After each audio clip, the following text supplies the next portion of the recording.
the forest that crowned a king and then swallowed him.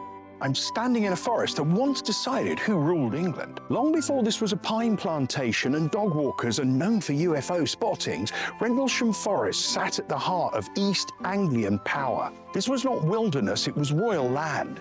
In the early 7th century, this area was part of the royal estate of the kings of East Anglia. Not symbolically, literally. The word Rendlesham itself is believed to come from Rendlesham, the homestead of a ruler or a royal settlement. And according to early chronicles, this forest wasn't just where kings hunted, it was where they were made. Bede, writing in the 8th century, records that King Ethelwald of East Anglia held court here. This wasn't a castle on a hill, although that's not far from here.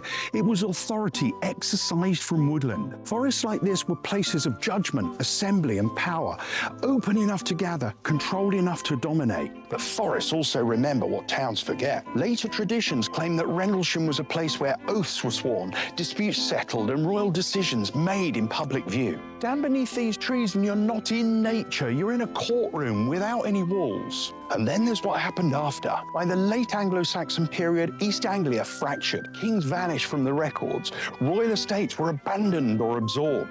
And Rendlesham just slipped quietly out of history. No destruction, no conquest recorded here, just disappearance, which is exactly where folklore steps in. Local stories about a lost king, not a ghost, not a monster, but a presence tied to the land itself. A ruler who never left, because the forest was his authority. People don't describe sightings, they describe moments. A sudden hush, a sense of being observed without any threat. Paths that feel deliberate, not accidental. That's not haunting, that's memory. Forests were once places where law, power and survival just overlapped. And when that system vanished, the land didn't resist, it absorbed it. So when people say Rendlesham Forest feels different, they're not wrong. They're responding to a place that once decided lives, borders and kingship, and then outlived all of them, because it's still here.